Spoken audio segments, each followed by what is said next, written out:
Hello, and welcome to this session of Scrum Master Certification course. This chapter includes the processes related to initiation of a project, create project vision, identify Scrum Master and business stakeholders, form Scrum Team, develop epics, create prioritized product backlog, and conduct release planning. Initiate phase, as defined in a guide to the Scrum body of knowledge, is applicable to portfolios, programs, and/or projects in any industry, products, service, or any other results to be delivered to stakeholders, projects of any size or complexity. Let's briefly understand each process that is a part of the initiate phase. The first process in this phase is the create project vision. In this process, the project business case is reviewed to create a project vision statement that will serve as the inspiration and provide focus for the entire project. The product owner is identified in this process. The second process is the identify Scrum Master and business stakeholders. In this process, the Scrum Master and business stakeholders are identified using specific selection criteria. The third process is form Scrum Team. In this process, Scrum Team members are identified. Normally, the product owner has the primary responsibility of selecting team members, but often does so in collaboration with the Scrum Master. The fourth process is the develop epics process. In this process, the project vision statement serves as the basis for developing epics. User group meetings may be held to discuss appropriate epics. The fifth process is the create prioritized product backlog process. In this process, epics are refined, elaborated, and then prioritized to create a prioritized product backlog for the project.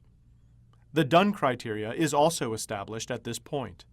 The sixth and last process in this phase is the conduct release planning process. In this process, the Scrum core team reviews the user stories in the prioritized product backlog to develop a release planning schedule, which is essentially a phased deployment schedule that can be shared with the project stakeholders. The length of sprints is also determined in this process. We're going to learn about the create project vision process. The input to this process is project business case. A project business case may be a well-structured document or simply a verbal statement that expresses the rationale for initiating a project. It may be formal and comprehensive, or informal and brief. Regardless of format, it often includes substantial information on the background of the project, the intended business purpose and desired outcomes, a SWOT and gap analysis report, a list of identified risks, and estimations of time, effort, and cost. The project commences with the presentation of the project business case. A business case is presented to the stakeholders and sponsors. The stakeholders understand the expected business benefits of the project, and the sponsors confirm that they will provide the financial resources for the project. The tool used during this process is Project Vision Meeting. A Project Vision Meeting is a meeting with the program stakeholders, program product owner, program Scrum Master, and Chief Product Owner. It helps identify the business context, business requirements, and stakeholder expectations in order to develop an effective project vision statement. Scrum believes in closely engaging and collaborating with all business representatives to get their buy-in for the project and deliver greater value. The outputs of this process are identified product owner and project vision statement. Identified product owner. One of the outputs of this process is the identification of the product owner. The product owner is the person responsible for achieving maximum business value for the project. He or she is also responsible for articulating customer requirements and maintaining business justification for the project. The product owner represents the voice of the customer. Each Scrum team will have a designated product owner. A small project may only have one product owner, whereas larger projects may have several. These product owners are responsible for managing their sections of the prioritized product backlog. Product owners write the user stories and manage and groom the prioritized product backlog. The product owner role is described in more detail in section 3.4. Project Vision Statement. The key output of the Create Project Vision process is a well-structured project vision statement. A good project vision explains the business need the project is intended to meet rather than how it will meet the need. The project vision statement should not be too specific and should have room for flexibility. It is possible that the current understanding of the project may be based on assumptions that will change as the project progresses. So it's important that the project vision is flexible enough to accommodate these changes. The project vision should focus on the problem rather than the solution.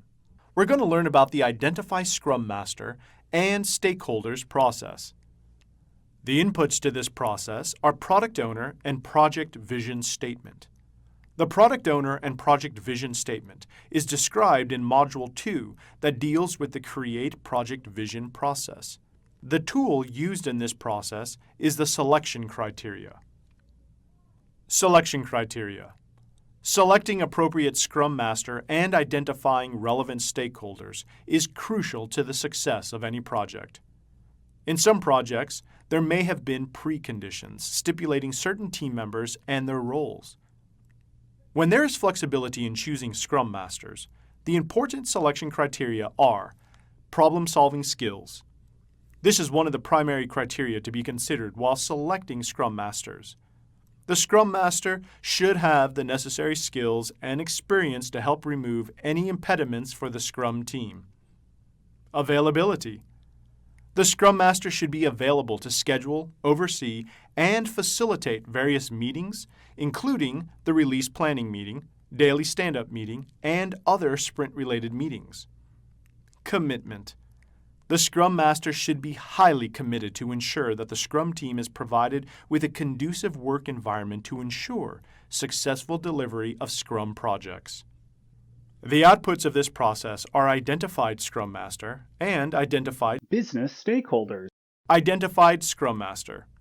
A Scrum Master is a facilitator and servant leader who ensures that the Scrum team is provided with an environment conducive to completing the project successfully.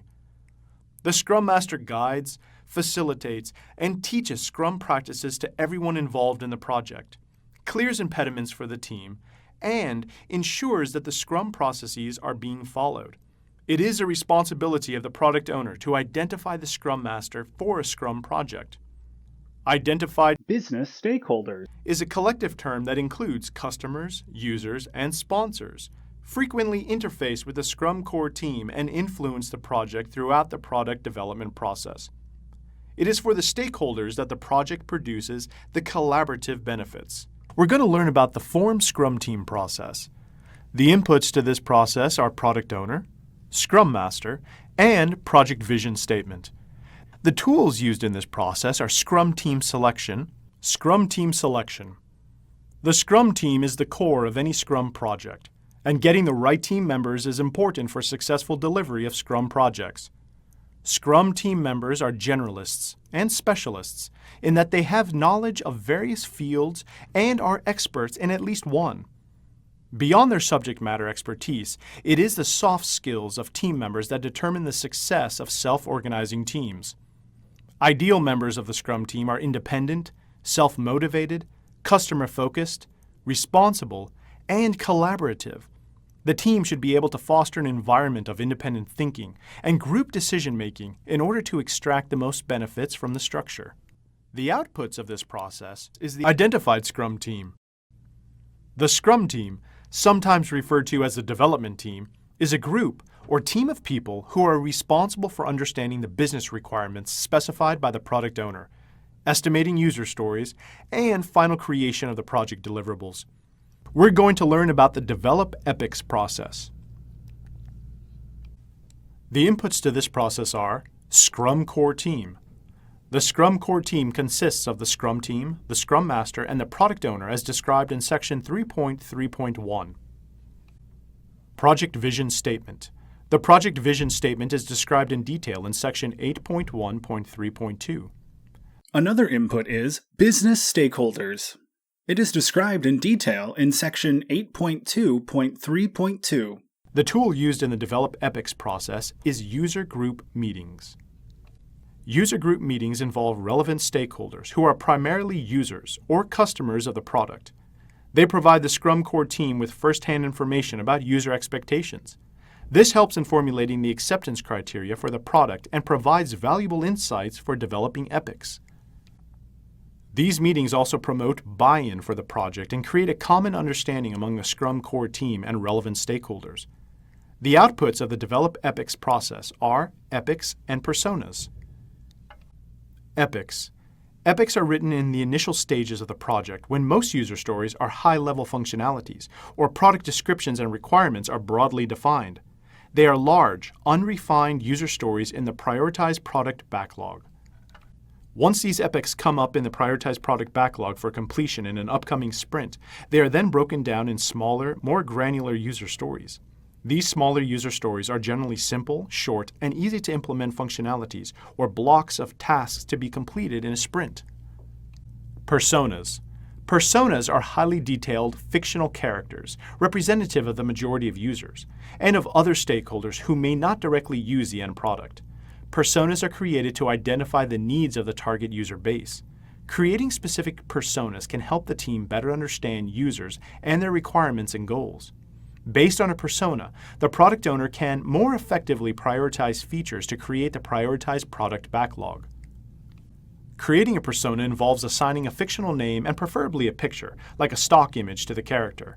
The personas will include highly specific attributes such as age, gender, education, environment, interests, and goals.